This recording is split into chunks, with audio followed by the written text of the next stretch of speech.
Chers amis, bonjour à toutes et à tous pour ce nouveau partage de l'Évangile. Aujourd'hui, le thème du partage, on va parler de la résurrection de Lazare. On trouve le récit de cette résurrection dans l'Évangile de Jean au chapitre 11. Donc on va lire pendant ce partage toute une partie de ce chapitre.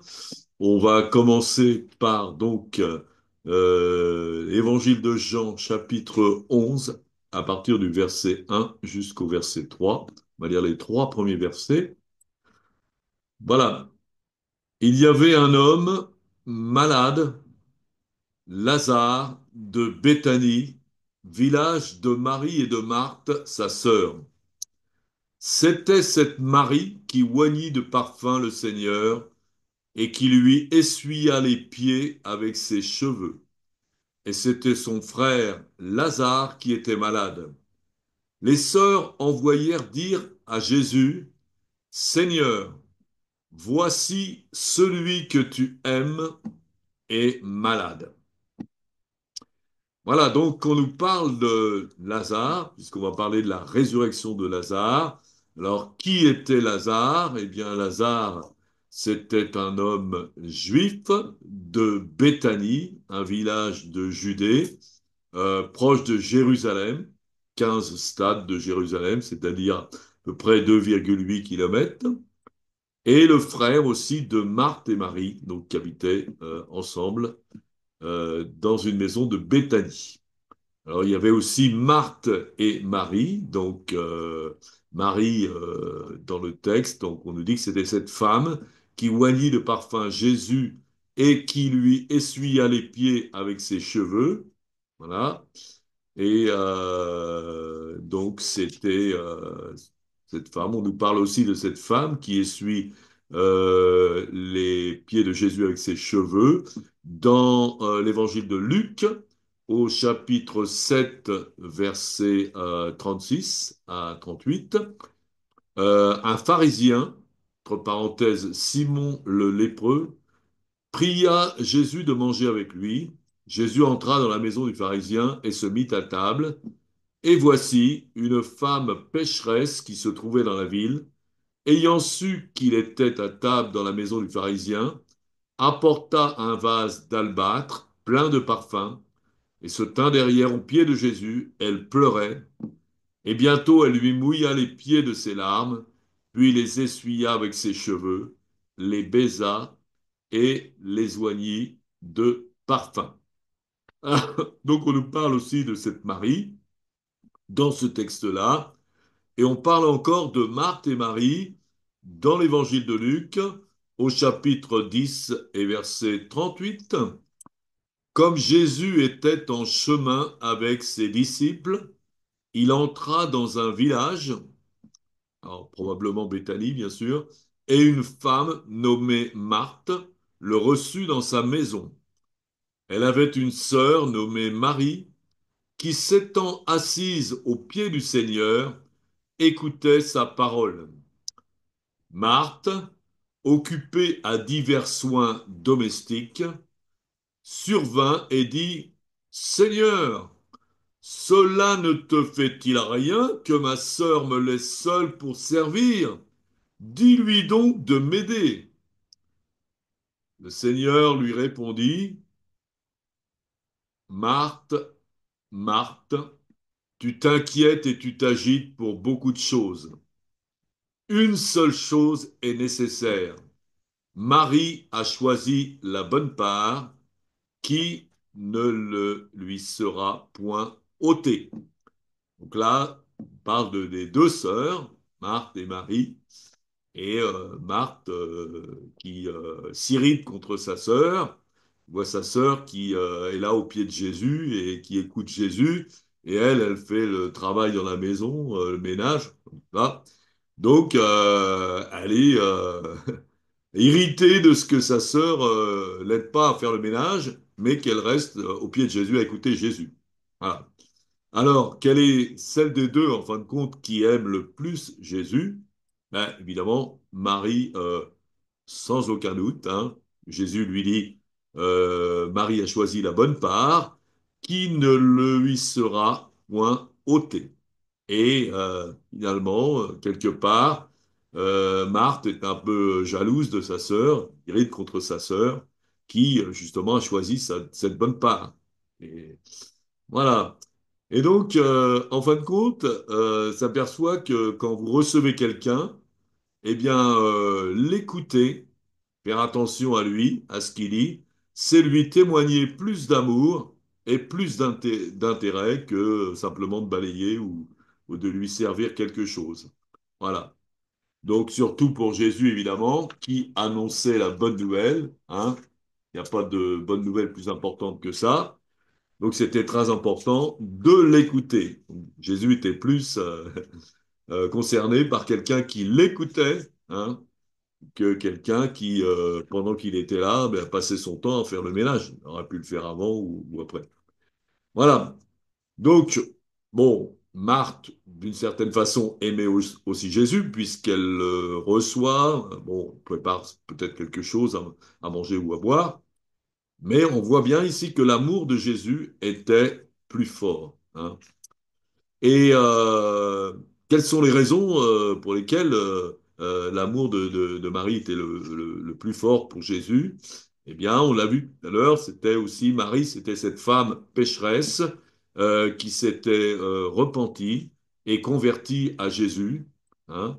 Et donc, le texte, un des textes de l'Évangile nous dit que parce que à cette femme, on lui a beaucoup pardonné, elle a beaucoup aimé. Donc, en fin de compte, Jésus, c'était une femme qui s'est repentie, euh, à qui Jésus avait beaucoup pardonné, et donc il est dit à celui à qui on pardonne beaucoup, aime beaucoup aussi. Donc, c'était le cas de Marie, elle aimait beaucoup Jésus parce que elle avait vu ce qu'il avait fait pour elle. Elle l'avait complètement transformée, complètement changée. C'était une femme pécheresse. Maintenant, eh bien, Jésus l'avait fait d'elle une femme qui aimait beaucoup Jésus, hein, et qui était complètement transformée. Voilà. Et c'est ce que nous dit Luc dans chapitre 7, verset 47. C'est pourquoi je te le dis, parle aux pharisiens, ses nombreux péchés ont été pardonnés, car elle a beaucoup aimé. Mais à celui qui pardonne peu, on aime peu. Voilà. Alors, donc on voit aussi que Jésus donc avait une relation différente avec Marthe, avec Marie, et il avait aussi euh, une relation qui était spéciale avec Lazare, puisque on aimait Jésus aimait Lazare, celui qu'il aimait, hein. On va voir plus tard. Donc Jésus aimait Lazare, il aimait bien sûr Marthe et Marie, il aime tout le monde. Jésus aime tout le monde, hein. Il a tellement aimé le monde, voilà, qu'il a donné sa vie, il a donné sa vie pour tout le monde. Donc il aimait tout le monde. Mais, en fin de compte, on peut voir ici que Jésus avait une relation, on va dire, privilégiée avec Lazare et avec Marthe et avec Marie, avec des nuances dans leur relation.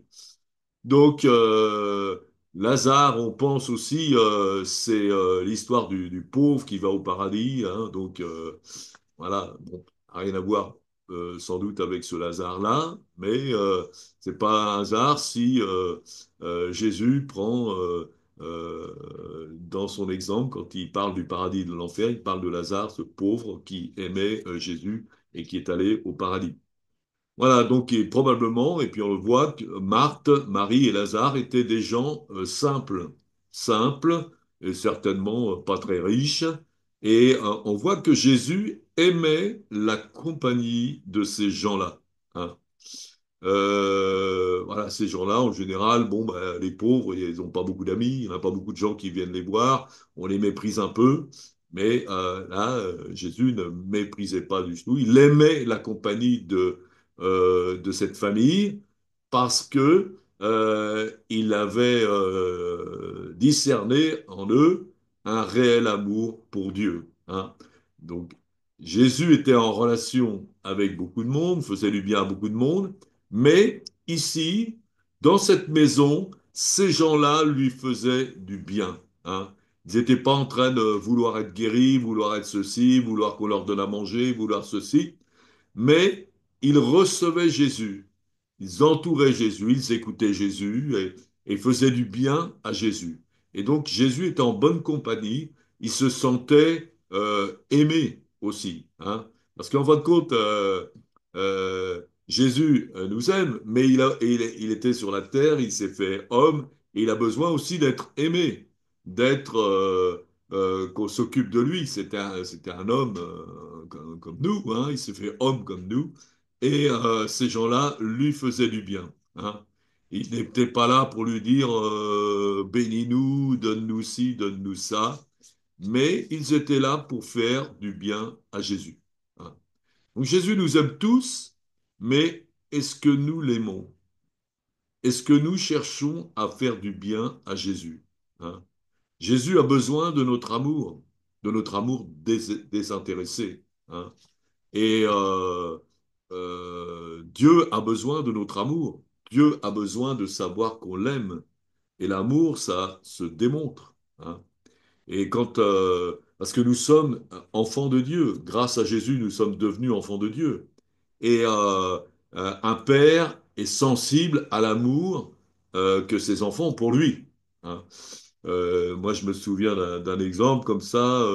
J'avais un de mes fils il avait une dizaine d'années, il était au collège ou à l'école, enfin. Et puis, moi, je l'attendais sur le seuil de la maison.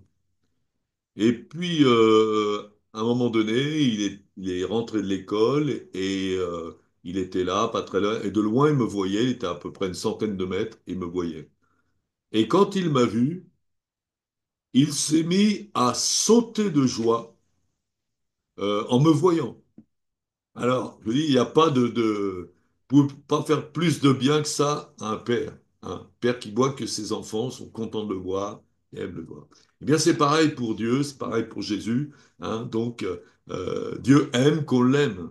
Et ça lui fait du bien, parce que Dieu est une personne, hein. Jésus est une personne. Et il aime qu'on l'aime. Et donc, nous avons aimé Jésus, hein. Jésus a besoin de notre amour et de notre amour désintéressé. On l'aime simplement parce qu'on veut lui faire du bien. On n'a rien à lui demander, mais on veut lui faire du bien. Voilà. Et quand nous avons de l'amour pour Jésus et pour Dieu, nous faisons du bien à Jésus, hein, et à Dieu. Et donc, en fin de compte, quel était le lien qui unissait Jésus et ses trois amis, Marthe et Marie et Lazare? Eh bien, ce lien, c'était l'amour que ces trois-là avaient pour Dieu. Jésus aimait son Père, bien sûr, hein, donc il l'a montré tout au long de sa vie. Mais il y avait aussi des gens qui l'aimaient dans cette maison et parce qu'ils aimaient Dieu. Et donc, à cause de leur amour, hein, pour Dieu, que ce soit Jésus, Marthe, Marie et Lazare, eh bien, ils étaient unis. C'est l'amour pour Dieu qui unissait Jésus et ses amis. Eh bien, c'est la même chose pour nous, chrétiens. Qu'est-ce qui peut vraiment nous unir? Eh bien, c'est l'amour que nous avons pour Dieu, hein. Nous avons un amour pour Dieu. Et bon, on prend un exemple. Si dans un couple, par exemple, il y a un des deux qui aime beaucoup Jésus et l'autre un peu moins, eh bien, ce couple n'est bon, il peut être uni, mais pas vraiment uni, hein. Et mais si les deux ont le même amour pour Dieu, hein, eh bien, ils seront beaucoup plus unis, hein. La même chose que, je sais pas moi, vous avez un ami, vous aimez la pêche à la ligne, et vous avez un ami qui aime aussi la pêche à la ligne. Et si tous les deux vous êtes des passionnés de la pêche à la ligne, eh bien vous allez bien vous entendre. vous allez vous unir, vous allez faire des choses ensemble. Pareil, comme quelqu'un qui aime bien le vélo, puis l'autre qui aime bien le vélo, eh bien, ils vont passer du temps ensemble, ils vont être unis. Eh bien, c'est la même chose avec Dieu. Quand on aime Dieu, hein, si on aime Dieu très fort, hein, eh bien, on est unis. Voilà. Jésus a dit que tu sois froid ou bouillant, hein, si tu es tiède, je te vomirai. Hein. C'est-à-dire que, en fin de compte, nous devons. Quelqu'un qui est bouillant pour Dieu, ben, évidemment, il s'entendra mieux avec quelqu'un qui est bouillant. Hein, on aime Jésus. Ben, moi, je me souviens d'une fois, on avait fait un rassemblement avec des chrétiens qui pratiquaient l'évangélisation un peu partout. Et on avait fait une réunion à Paris, on était une trentaine de personnes dans une église. Et puis, on ne se connaissait pas, on se connaissait à peine. Hein. Et donc, on a commencé ensemble à louer Dieu spontanément. Hein. Il n'y avait pas personne qui dirigeait, mais la louange est sortie et c'était formidable, hein, malgré que nous ne nous connaissions pas, mais nous avions tous le même amour pour Dieu et pour Jésus. Et donc la louange était fantastique. On a tous loué de tout leur cœur et il y avait vraiment une présence de Dieu qui était très forte. Parce que Dieu aime qu'on l'aime. Voilà. Et quand vous êtes avec des chrétiens, que vous entendez bien, vous avez le même amour maintenant pour Dieu, eh bien, il y a vraiment l'unité et il y a vraiment la présence du Saint-Esprit, la présence de Dieu, et vous passez des moments qui sont formidables. Bon, on va continuer ce texte de l'Évangile de Jean, chapitre 11, qui nous parle de la résurrection de Lazare. Donc, au verset 4, on peut lire, après avoir entendu cela, hein, donc on lui a dit que son frère était, son ami était malade, Jésus dit, cette maladie n'est point à la mort, mais elle est pour la gloire de Dieu, afin que le Fils de Dieu soit glorifié par elle. Voilà.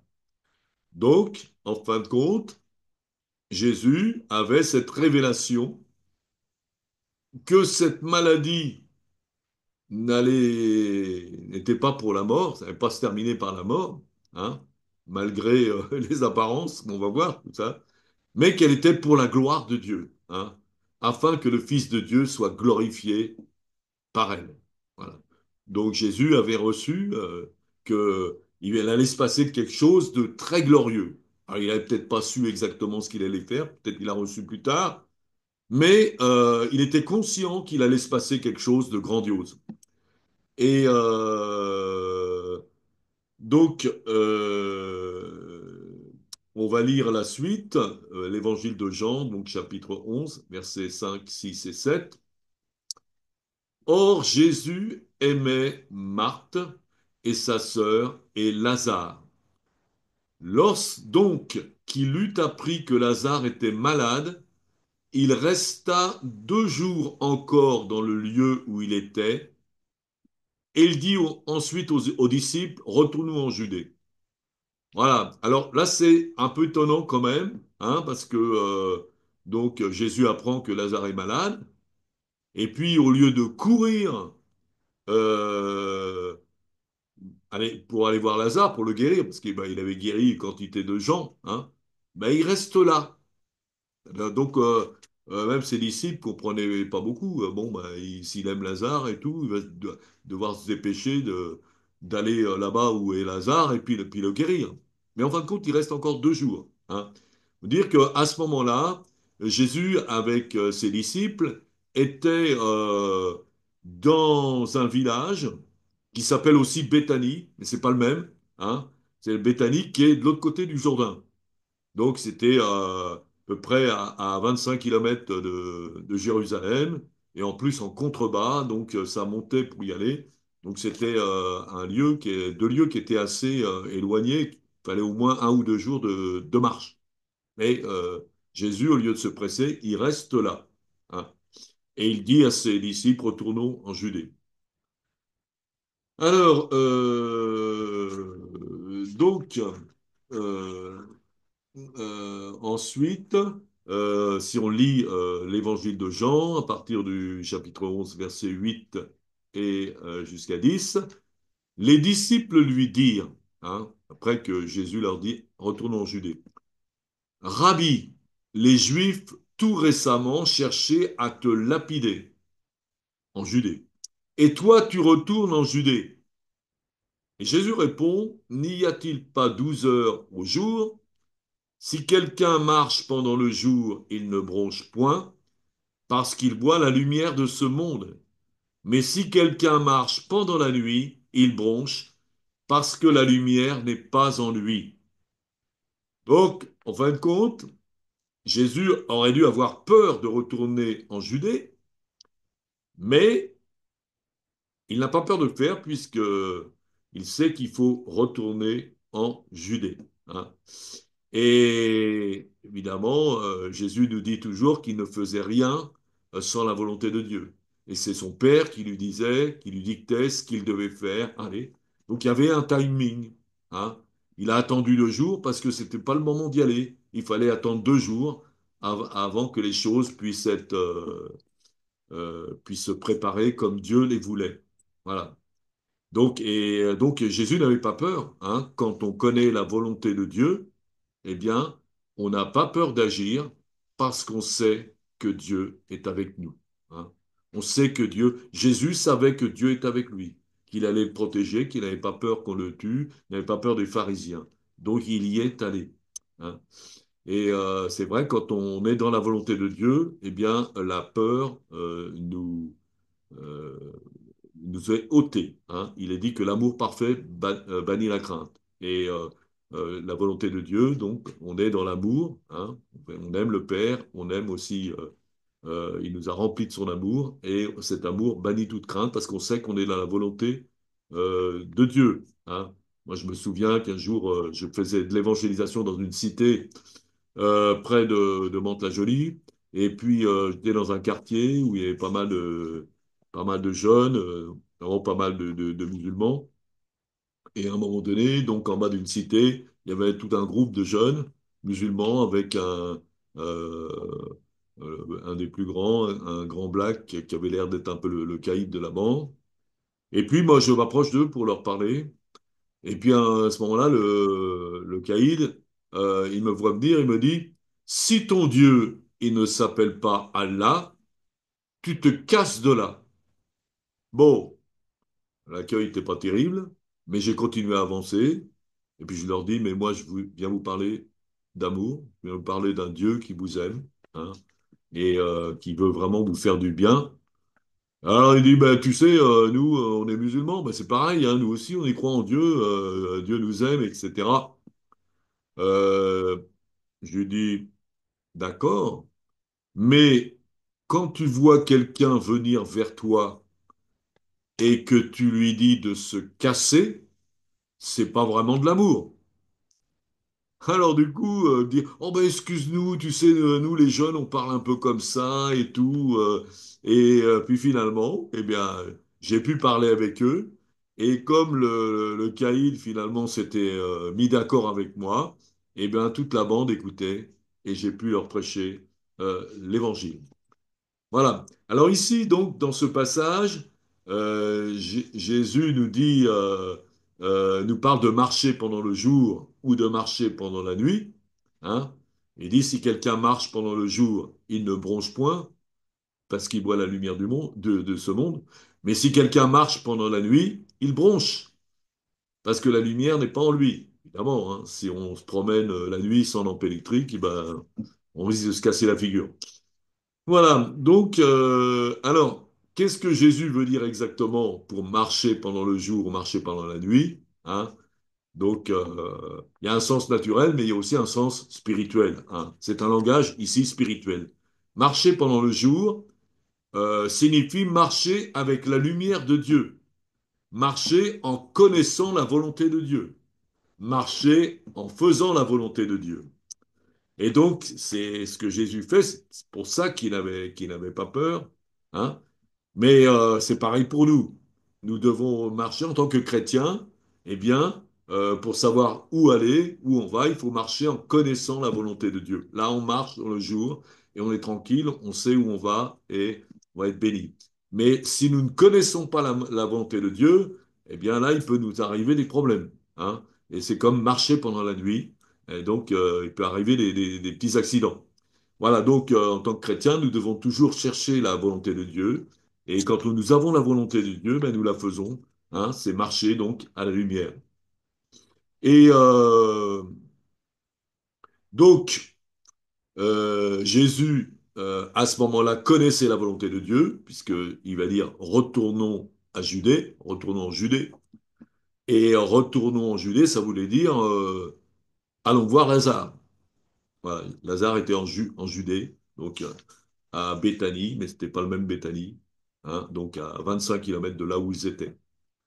On va lire donc Jean 11, verset 11 jusqu'à 16. Après ces paroles, Jésus leur dit, Lazare, notre ami, dort.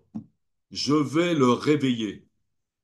Les disciples lui dirent, Seigneur, s'il dort, il sera guéri. Mais Jésus avait parlé de sa mort, mais ils crurent qu'il parlait de l'assoupissement du sommeil. Ils n'avaient pas compris. Hein, il dort, bon, ben, il est toujours en vie, il va être guéri et tout. Mais Jésus leur dit ouvertement, Lazare est mort.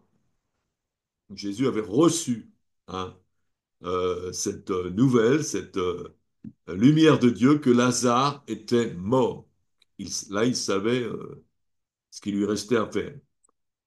Et Jésus dit, à cause de vous, donc des disciples, afin que vous croyiez, je me réjouis que je n'étais pas là. Hein, pas là quand Lazare était malade, pas à côté de Lazare. Mais allons vers lui. Alors évidemment, il y a aussi pas mal d'incompréhension. Et Thomas, appelé Didyme, dit aux autres disciples, OK, allons aussi afin de mourir avec lui. Voilà. Donc il pensait que Jésus a dit, bon, Lazare est mort, on va tous mourir avec lui. Voilà. C'était un peu, bon, des fois, des réflexions qui ont l'air un peu bêtes, quoi. Voilà. Et en fin de compte, les disciples n'avaient pas compris ce que Jésus allait faire, hein. Dans un premier temps, ils disent, s'il dort, il sera guéri. Ils n'avaient pas compris qu'il était mort. Et ensuite, allons aussi afin de mourir avec lui, hein. Mais Jésus se réjouit de n'avoir pas été auprès de Lazare quand il était malade. Et pourquoi est-ce qu'il se réjouit? Parce que des guérisons, Jésus, il en a fait plein. Et là, il va devoir faire un miracle beaucoup plus grand et beaucoup plus fort, puisque Lazare est mort. Il va falloir le ressusciter. Donc un miracle qui va glorifier Dieu, glorifier Jésus lui-même. Et Jésus était content que ses disciples étaient là. Qu'est-ce que Jésus voulait déclencher par ce miracle de la résurrection dans le cœur des disciples? Eh bien, Jésus voulait déclencher dans le cœur des disciples la foi dans la résurrection, hein. Parce que ressusciter les morts, les disciples ne comprenaient pas ce que ça voulait dire. Bien que le terme est clair, mais bon, ils ne comprenaient pas. Non, ils disent, c'est pas possible, non, ressusciter les morts, pas possible. Donc il y avait une complète incrédulité. Non, ça, c'est pas possible. Ah, Dieu n'est pas capable de faire ça, hein. Et d'ailleurs, on avait dans un autre texte, Marc chapitre 9, verset 9, comme ils descendaient de la montagne, Jésus leur recommanda de ne dire à personne ce qu'ils avaient vu, jusqu'à ce que le Fils de l'homme fût ressuscité des morts. Là, c'était après la transfiguration. Et il retint cette parole, donc les trois plus proches de Jésus, les plus mûrs, on va dire spirituellement, se demandant entre eux, qu'est-ce que c'est que ressusciter les morts? Ils ne comprenaient pas. Mais non, c'est trop fort pour nous, non? C'est ressusciter les morts, ça n'existe pas, hein? Et c'est la même chose pour les gens les autres gens, quand par exemple Paul annonce l'évangile à Athènes, dans Acte 17, 32, et il parle aux gens d'Athènes, et il leur parle de la résurrection des morts. Et il est écrit que lorsqu'ils entendirent parler de résurrection des morts, Les uns se moquèrent, ils ont moqué, hein, genre, pas possible. Et les autres dirent, OK, on t'entendra là-dessus une autre fois. Dit, bon, on arrête maintenant pour arrêter la folie, quoi. Voilà. Donc, c'était vraiment, les disciples avaient besoin de comprendre véritablement ce que c'était que la résurrection des morts et que Dieu était tout-puissant pour ressusciter les morts. On lit la suite, donc Évangile de Jean, chapitre 11, versets 17 à 20. Jésus étant arrivé, trouva que Lazare était déjà depuis 4 jours dans le sépulcre.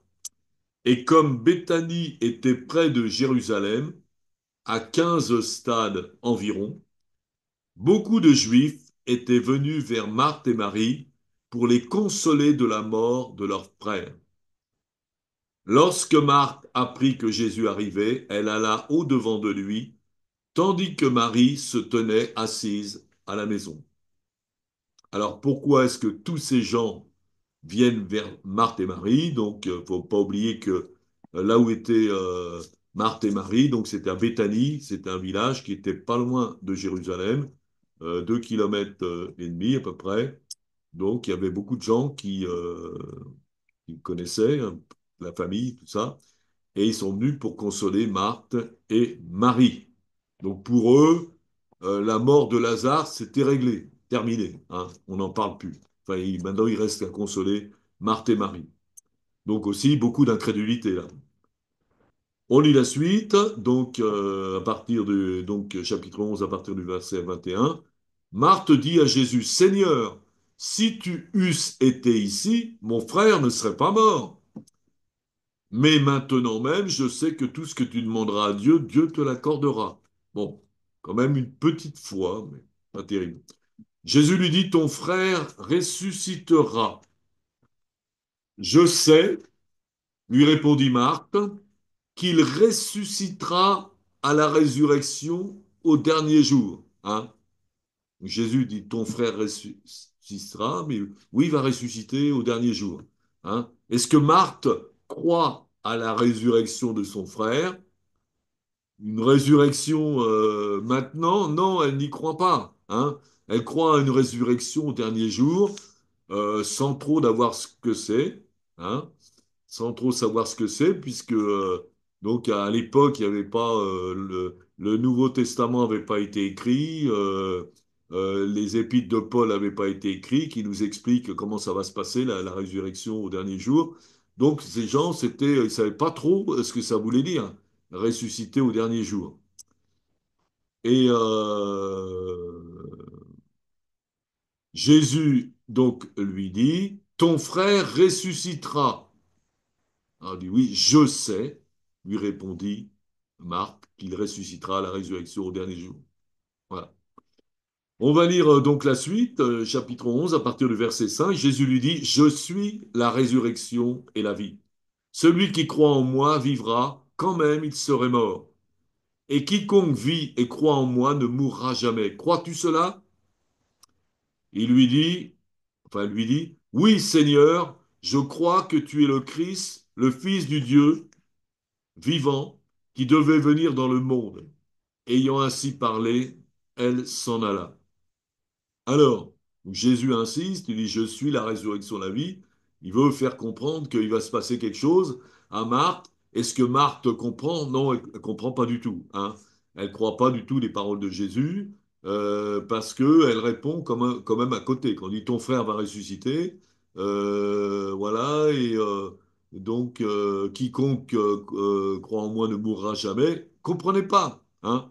Elle répond d'ailleurs à côté, oui Seigneur, je crois que tu es le Christ, le Fils du Dieu vivant, qui devait venir dans le monde. Hors sujet. Donc elle répond à côté. Alors ça, c'est la rencontre de Jésus avec Marthe. Et ensuite, il y avait aussi Marie, bien sûr. On va lire donc la rencontre de Jésus avec Marie, chapitre 11, à partir du verset 28. Puis elle appela secrètement Marie, sa sœur, et lui dit, le Maître est ici, et il te demande. Dès que Marie eut entendu, elle se leva promptement et alla vers lui, Jésus. Car Jésus n'était pas encore entré dans le village. il était dans le lieu où Marthe l'avait rencontré. Les Juifs qui étaient avec Marie dans la maison et qui la consolaient, l'ayant vue se lever promptement et sortir, la suivirent, disant, elle va au sépulcre pour pleurer, pour y pleurer. Lorsque Marie fut arrivée là où était Jésus et qu'elle le vit, elle tomba à ses pieds. Hein. Vous voyez, déjà, on voit la relation que Marie a avec Jésus, une relation qui est très forte, hein, tombe à ses pieds. N'était pas le cas de Marthe. Et il lui dit, Seigneur, si tu eusses été ici, mon frère ne serait pas mort. Et Jésus, la voyant pleurer, donc c'était une femme démonstrative, hein, bien vu. Donc elle est là, elle se met aux pieds de Jésus pour l'écouter, elle verse du parfum, elle essuie avec ses cheveux. Elle était extrêmement démonstrative par rapport à Jésus. On voyait qu'elle aimait Jésus, hein, comme elle aimait d'ailleurs son frère. Donc Jésus la voyant pleurer, elle et les Juifs qui étaient venus avec elle, frémit dans son esprit et fut tout ému. Donc, on voit une différence entre la rencontre de Jésus avec Marthe et la rencontre de Jésus avec Marie. Hein. On voit que Marie, quelque part, elle était beaucoup plus démonstrative, beaucoup plus atteinte, enfin, visiblement, que sa sœur Marthe. Elle était beaucoup plus dans les émotions. Hein. Et Jésus, en fin de compte, il ne va pas discuter avec elle, avec Marthe. Hein. Parce que c'est très bien que ça ne sert à rien. Ce pas des discours qui vont pouvoir la consoler. Mais Jésus sait ce qui pourrait vraiment la consoler. Eh bien, c'est de passer à l'acte. Cet acte, cet acte qui va tout changer. Hein. Un miracle fait euh, souvent beaucoup plus qu'un discours. Hein. Moi, je me souviens un jour, on parlait à deux personnes qui étaient sur un banc. Il y avait une dame puis un monsieur. Et puis, c'est des gens qui étaient complètement athées, donc moquaient un peu de l'évangile. Bon, ça ne les intéressait pas, tout ça. Donc, du non, nous, ça ne nous intéresse pas, ceci, cela. Puis bon, je suis resté un peu à parler avec eux. Et puis, j'ai vu que cette femme avait un problème à la jambe, elle avait mal à sa jambe, tout ça. Et je lui ai dit, bon, est-ce que je peux, madame, je sais que vous ne croyez pas, mais est-ce que je peux, moi, prier pour votre jambe, pour qu'elle guérisse? Bah, elle dit, bah, si vous voulez. Et donc, prie pour cette femme, prie pour la jambe. Elle se lève, et d'un seul coup, elle se rend compte qu'elle a plus mal, et que cette jambe est guérie. Donc, à ce moment-là, eh bien, elle devient beaucoup plus intéressée par l'Évangile, par la Bible. Elle nous demande d'ailleurs si on peut lui envoyer une Bible, etc. Donc, on a pris son adresse, tout ça. Et, euh, et voilà, elle est beaucoup plus intéressée. Donc, un miracle, souvent, fait beaucoup plus qu'un discours. Alors, on lit la suite à partir du verset 34, toujours dans le chapitre 11. Jésus dit, où l'avez-vous mis? Parle du mort. Seigneur, lui répondirent-ils, viens et vois. Jésus pleura sur ce sur quoi les Juifs dirent, voyez comme il l'aimait. Et quelques-uns dirent entre eux, lui qui a ouvert les yeux de l'aveugle, ne pouvait-il pas faire que cet homme ne mourût point? Jésus, frémissant de nouveau en lui-même, se rendit au sépulcre. Donc, on voit que Jésus pleure. Alors, bon, bon, les gens qui voient ça disent, ben, ah oui, il pleure parce qu'il l'aimait. Bon, ça, c'est vrai. Hein, je veux dire, pleurer avec ceux qui pleurent. Jésus qui l'a dit. Hein. Donc aussi, il voyait le chagrin de Marthe et de Marie surtout. Et, mais, comment dirais-je, il pleurait aussi sans doute pour autre chose, parce qu'il y avait une véritable incrédulité des gens. Hein. Les gens, personne ne pouvait croire ce que Jésus allait faire. Jésus savait ce qu'il allait faire. Il était venu pour ressusciter Lazare, parce que Dieu lui avait clairement montré. Mais je veux dire, personne ne pouvait croire une chose pareille. Donc, euh, les gens ils étaient dans la mort et il n'y avait plus rien à faire. C'est fini, hein, plus. Alors, mais Jésus continue, hein, il se rendit au sépulcre, c'était une grotte et une pierre était placée devant. Jésus dit, ôtez la pierre. Marthe, la sœur du mort, lui dit, Seigneur, il sent déjà car il y a 4 jours qu'il est là. Hein? Donc Jésus, il est là, il est en marche pour faire un des plus grands miracles qui s'est jamais passé. Il est prêt pour vraiment montrer la gloire de Dieu. Et quelque part, eh bien, il y a on lui met plein de bâtons dans les roues. Hein. Marthe qui lui dit, Seigneur, non, faut ôter la pierre, il n'en est pas question. Ils sent déjà, il n'y a plus rien à faire. Il est mort. Il sent déjà, il est en décomposition. Il sent déjà. Hein. Et donc, tout était fait pour empêcher Jésus d'accéder au tombeau et d'ôter la pierre et de ressusciter Lazare. Évidemment, c'est le diable qui est le père de l'incrédulité et qui inspirait maintenant tous les gens qui ne pouvaient pas croire à la résurrection. Donc, mais Jésus ne se laisse pas faire, hein, et il dit, ôtez la pierre. Ils ôtèrent donc la pierre, et Jésus leva les yeux en haut vers le Père et dit, Père, je te rends grâce que tu m'as exaucé. C'était pas encore fait, mais Jésus était sûr et certain du résultat. C'est pour ça qu'il dit, je te rends grâce de ce que tu m'as exaucé. Hein. Et c'est vrai que pour voir un miracle, il faut croire. Il faut croire avant de voir. Hein. Croire après avoir vu, c'est pas de la foi. Mais Jésus a croyé parce qu'il avait reçu ça de son Père, qu'il y allait avoir une grande résurrection. Et donc, il prie devant tout le monde. C'est encore un témoignage qui montre sa foi. Le but de Jésus, c'est aussi de transmettre cette foi à ceux qui ne l'avaient pas. Tout le monde était dans l'incrédulité. Hein. Et il est dit, pour moi, je savais que tu m'exauces toujours. Hein, comme, fort. Mais j'ai parlé à cause de la foule qui m'entoure, afin qu'ils croient que c'est toi qui m'as envoyé. Voilà.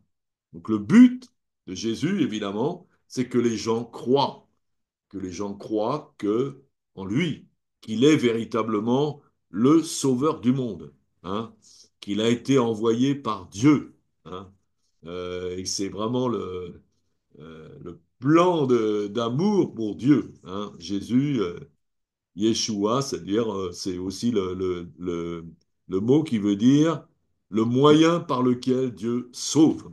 Voilà. Et donc, on a besoin de connaître Jésus, de savoir qui est Jésus, hein, pour pouvoir être sauvé. Comme ça qu'on est sauvé par une révélation de qui est Jésus. Donc, ayant dit cela, il cria d'une voix forte, Lazare, sors. Hein. Il n'a pas dit, oui, Père, je te prie que maintenant tu ressuscites Lazare. Non, c'est lui qui l'a fait. Hein. D'ailleurs, Jésus dit à ses disciples par la suite, guérissez les malades, ressuscitez les morts. Hein. Donc, il ne faut pas prier pour Seigneur, ressuscite le mort. Non, vous faites-le. Et donc, il proclame et il le fait.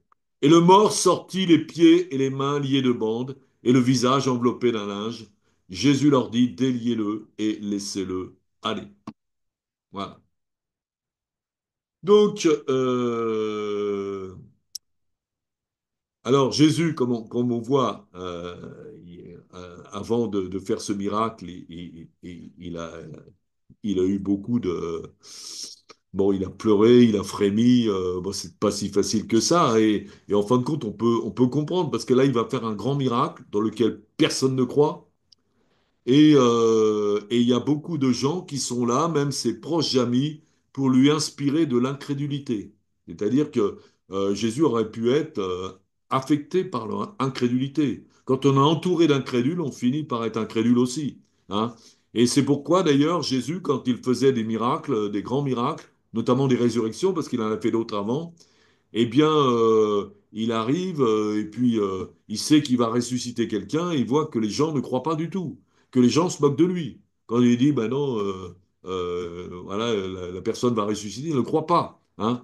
Et donc, qu'est-ce qu'il fait Jésus à ce moment-là quand il va prier pour une personne qui doit ressusciter?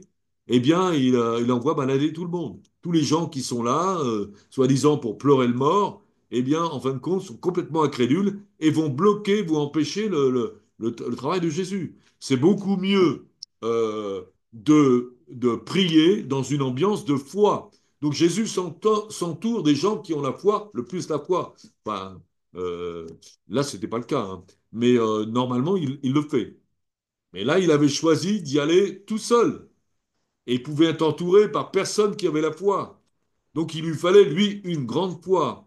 Et il le faisait aussi, il n'a pas chassé tout le monde qui n'avait pas la foi pour faire son miracle, mais au contraire, il les a laissés pour que les gens soient tous témoins, hein, pour que vraiment cette résurrection puisse faire un choc, un déclic maintenant dans le cœur de tous ces gens. Et c'est vrai, quand vous êtes entouré avec des gens qui n'ont pas la foi, ben, vous risquez de la perdre.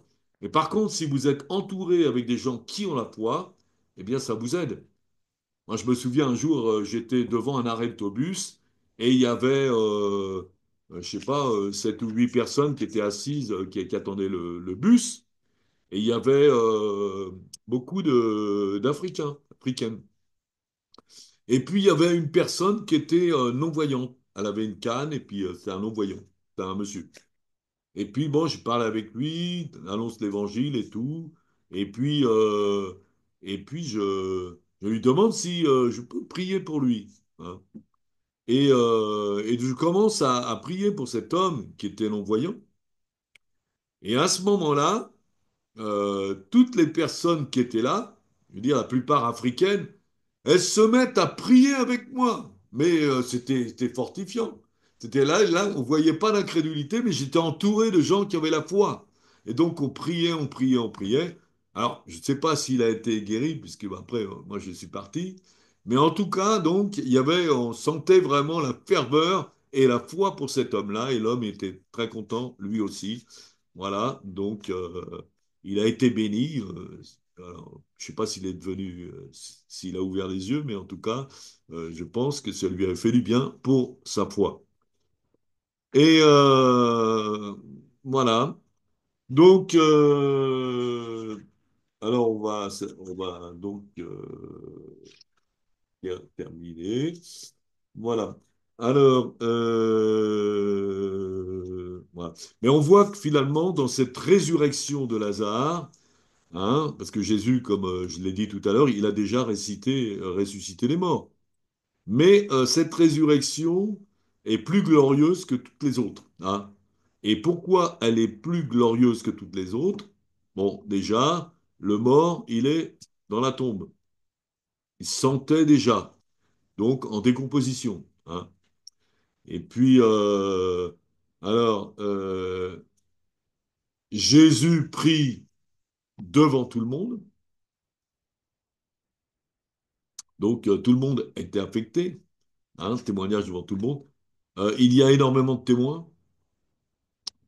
Ensuite, il est enterré au fond d'une grotte. Il fallait monter avec des escaliers, tout ça. Et il sort de la grotte avec ses bandages. Donc l'impact est considérable. Hein.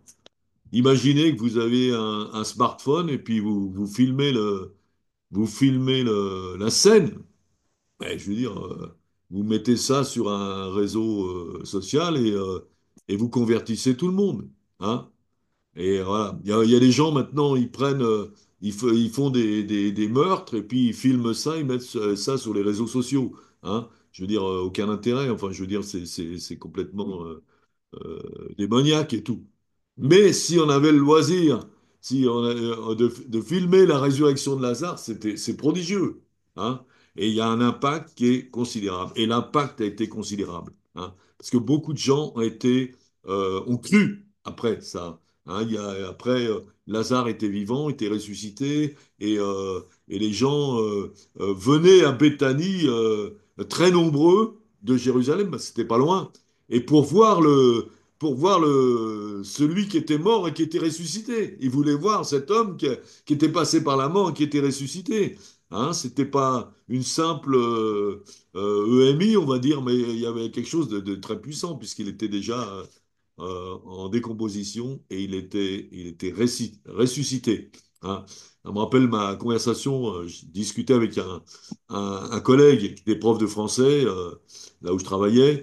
Il était agrégé, et puis parlait de la foi, il me dit, ouais, moi je suis pas croyant, moi je crois dans l'évolution et tout, voilà, au départ, bon, ceci, cela, ça un descend du singe, ou je sais pas quoi, et puis voilà.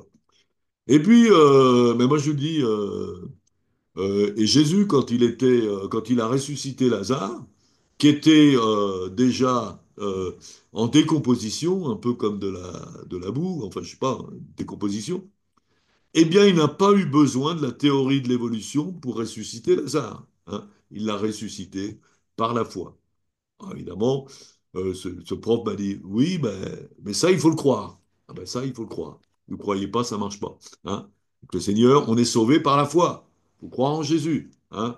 On voit des miracles par la foi. Il faut croire. Voilà. Et si on croit pas, on ne voit pas. Hein. Hein. Donc ça, c'est important.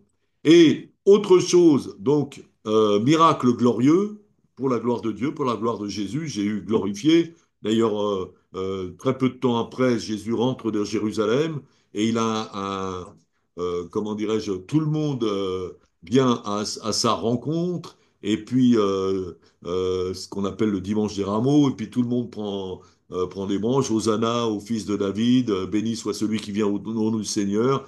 Les gens mettent leurs vêtements par terre, Jésus est sur un âne, et puis tout le monde l'acclame. Voilà, donc il reçoit une gloire extraordinaire à cause de ce miracle. Et donc beaucoup de gens se convertissent également. Et puis ce miracle se passe 6 jours avant la Pâque, donc quelques jours avant la résurrection totale et définitive de Jésus. Ah, donc c'est pas anodin, hein. Je crois que vraiment cette résurrection de Lazare, elle vient pour impacter les gens. Jésus, ça sent qu'il allait lui-même ressusciter. Et donc, quand vous avez déjà vu une résurrection comme ça, eh bien, vous êtes forcément impacté et c'est plus facile pour vous de croire une véritable résurrection. Voilà.